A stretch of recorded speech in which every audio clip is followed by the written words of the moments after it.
बिस्मिल्लाहिर्रहमानिर्रहीम। अस्सलाम वालेकुम एसएलएससियन, welcome to social study class. उम्मीद करती हूँ बच्चों आप सब खैरियत से होंगे। बच्चों हम जो है हिस्ट्री का यूनिट नंबर 3 पहले पढ़ रहे थे, ठीक है। उस यूनिट के जो है हमने क्वेश्चन आंसर भी कर लिए। अब उसके सिर्फ ऑब्जेक्टिव रहते हैं। जो ऑब्जेक्टिव टाइप हैं वो आपको मैं आज करवा देती हूँ। फिलिंग द ब्लैंक्स पहले आप लिखें। फर्स्ट जो फिलिंग द ब्लैंक है इसकी वो लिखें three trade routes had supported SUPPORTED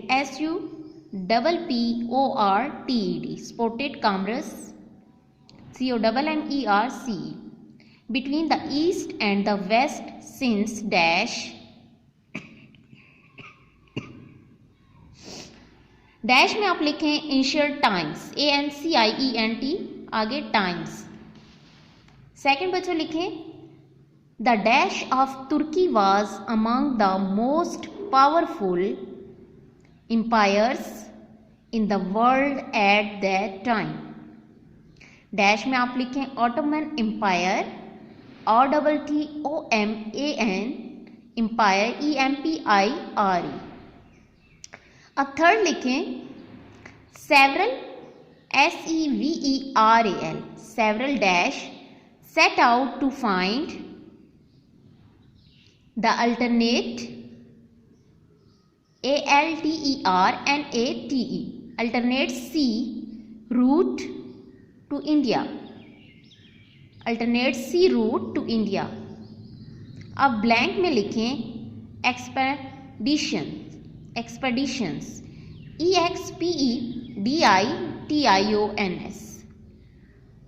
4 लिखें Indian was a dash center of commerce at the heart of the popular trade routes by sea। Indian was a dash center of commerce at the heart of the popular trade route by sea। अब blank में आप लिखें prosperous PROSPEROUS prosperous. अब fifth वाली बच्चों आप लिखें इसकी blank dash had already acquired ACQUIRED a monopoly MONOPOLY monopoly over the spice trade in the East Indies। Dash में लिखें DUTCH। अब सिक्स वाली इसकी लिखें बच्चे in dash the French east India company was established। Dash में लिखें 1664। अब इसकी लास्ट फिलिंग द ब्लैंक लिखें the Europeans EUROPEANS Europeans traded with the Indians for spices and silk in dash। Dash में लिखें लार्ज क्वांटिटीज। ये filling the blanks complete हो गई हैं। ये 7 है, ठीक है। अब जो है MCQs की हेडिंग दें। Choose the correct option. Number 1 the dash route passed through Syria SYRIA। Option लिखें ऑप्शन ए में मिडल MIDDLE। ऑप्शन बी में लिखें नॉर्थ। ऑप्शन सी में लिखें साउथ। ऑप्शन डी में लिखें ईस्ट। जो राइट ऑप्शन है इसमें वो मिडल है।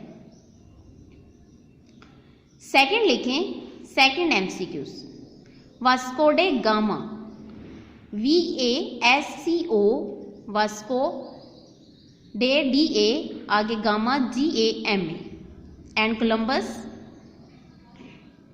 COLOMBS was dash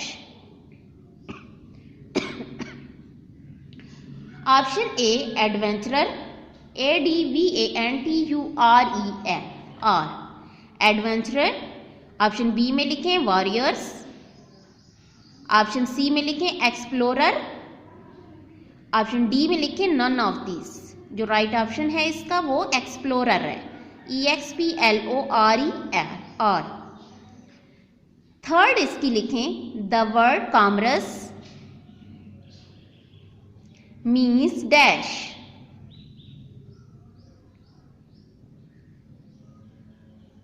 ऑप्शन लिखें ट्रेड। दूसरा ऑप्शन लिखें इंजीनियरिंग। थर्ड ऑप्शन लिखें option C fishing. Option D लिखें शिपिंग। जो राइट ऑप्शन है वो ट्रेड है। बच्चों 4 MCQs लिखें Portuguese. Portuguese PORTUGUESE, Portuguese. Headquarters HEADQUARTERS, headquarters were in dash. Option A Mahe MAHE। Option B Goa GOA। Option C Pondicherry PONDICHERY। Option D Karaikal KARIKAL। अब last MCQs लिखें the new name of East Indies is dash. Option A Indonesia.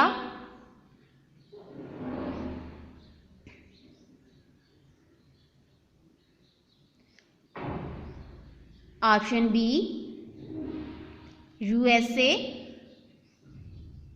Option C Hindustan. Option D none of the. Right option है इसमें Indonesia. एक बार फिर मैं जो इनके right option है मैं बोलने लगी हूँ, सुन लें। MCQs का जो है फर्स्ट का राइट ऑप्शन मिडल है, सेकंड का राइट ऑप्शन एक्सप्लोरर है, थर्ड का राइट ऑप्शन ट्रेड है, फोर्थ का राइट ऑप्शन गोवा है और फिफ्थ का राइट ऑप्शन जो है वो इंडोनेशिया है। ये हमारा बच्चों यूनिट 3 कंप्लीट हो गया है। अब हम जो है यूनिट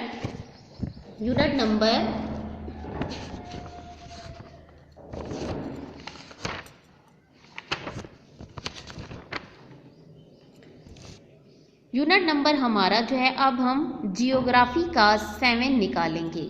ठीक है, जियोग्राफी का यूनिट नंबर 7 एटमॉस्फेयर, आबो हवा। इसके ऊपर डेट वगैरह मेंशन कर दें, डे मेंशन कर दें। ठीक है, the atmosphere is the layer of gases that surrounds the earth surface. It is just like wrapping paper around a precious gift or parcel because it protects the earth from excessive radiation, the harmful effect of the sun's strong rays, falling meteors and debris from outer space. It is packed with gases that are essential for life on earth. The atmosphere is also the earth's source of fresh water. Different processes in the atmosphere generate the weather around the globe. जो आबो हवा है, ठीक है, ज़मीन की सतह इर्द गिर्द जो है वो मुख्तलिफ गैसों की एक तय है। इट इज़ जस्ट लाइक, ये बिल्कुल एक चादर की तरह लिपटी हुई एक कीमती एक तोहफा है। ठीक है, क्योंकि ये प्रोटेक्ट करती है, तहफ़्फ़ुज़ देती है ज़मीन को। जो रेडिएशन है, एक्सेसिव रेडिएशन जो ज़्यादती करने वाली हैं, ठीक है, शुआएँ जो सूरज की जो स्ट्रॉन्ग जो रेजेस होती हैं, शुआएँ वो नुकसान देती हैं, असरअंदाज होती हैं, इसलिए उनको उससे तहफ़्फ़ुज़ देते हैं। और टूटा हुआ जो तारा है या मलबा फ्रॉम आउटर स्पेस, जो उसकी बाहर वाली जो है खला उस जगह, इट इज़ पैक, ये पैक होता है गैसेस के साथ जो ज़रूरी है ज़िंदगी के लिए ज़मीन पर। इसी तरह आबो हवा जो है बच्चों, इसमें इस पैराग्राफ में बताया गया कि जो आबो हवा है अर्थ इज सोर्स, ठीक है, वो भी ज़मीन के जो है ज़रिया है। और फ्रेश वाटर, एक फ्रेश जो है वाटर यानी ताज़े पानी का डिफरेंट प्रोसेस, जो मुख्तलिफ तसलसल इसके प्रोसेस होते हैं इन द एटमॉस्फेयर आबो हवा में, वो जो है जो मौसम है उसमें उसको जो है उसको जनरेट कर रहे होते हैं। ठीक है, उस ग्लोब को, उसके इर्द गिर्द। इसी तरह जो नेक्स्ट इसमें जो पॉइंट आ रहा है वो कंपोजिशन है, यानी कि मुरक्कब किस चीज़ का है। इसमें क्या क्या पाया जाता है इस आबो हवा में? ये कंपोस्ट क्या है ऑफ नाइट्रोजन क्या है 78% इसमें होती है, और ऑक्सीजन जो होती है 21% होती है, and traces of the carbon dioxide organ and other gases, दूसरी ये सारी गैसेस भी, कार्बन डाइऑक्साइड भी इसमें शामिल होती हैं। इसी तरह through these trace gases make up hardly 1% of the atmosphere. They contribute to atmospheric processes which are very important for life on Earth. Of these, carbon dioxide, water vapor and ozone are especially significant. ये जो है compost तो मैंने आपको बता दी composition किस चीज़ का है, ठीक है। ये जो गैसेस हैं 1% ऑफ द एटमोसफेयर आबो हवा का, और ये जो मुश्तमिल है इसमें एटमोसफेरिक प्रोसेसेस जो हो रहा होता है इसमें, वो बहुत इम्पोर्टेंट है और ज़िंदगी के लिए ज़मीन पर। एक जो है ऑफ दीज कार्बन डाइऑक्साइड, ये जो कार्बन डाइऑक्साइड है, वाटर वेपर और बुखारात हैं, एंड ओजोन जो लेयर है, और स्पेशली सिग्निफिकेंट बहुत ज़्यादा अहमियत रखती हैं ख़ास तौर पे। इसी तरह नेक्स्ट जो पैराग्राफ है इसमें है कि water vapour is unevenly distributed over the globe, almost non-existent over the desert and abundant over ocean. In the atmosphere, water vapor is found in all its states, solid, liquid and gas. Observe the heat reflected from the earth which affects the weather in the form of cloud. Water vapor are also stops some radiation from reaching the earth. जो water vapour है बुखारात, वो हर जगह, ठीक है, unevenly ना हमवार जो होती है, ठीक है, डिस्ट्रीब्यूटेड तकसीम करती हैं ओवर द ग्लोब पे। इसको तमाम जो हैं ऑलमोस्ट तकरीबन जो है जो वजूद ना होने वाली नॉन एग्जिस्टेंस जो है over desert, for example desert में, सहरा में, एंड अबंडेंट कसरत से, और ओवर ओशंस समंदर पर, ठीक है, ये बहारात होते हैं। इसी तरह इन द एटमोसफेयर अब हवा में वाटर वेपर इज फाउंड पाए जाते हैं बुखारात ऑल इट से, इसके तमाम जो हैं स्टेट्स जो हैं उधर सॉलिड भी होते हैं, लिक्विड भी, एंड गैसेस में भी होते हैं, ठीक है।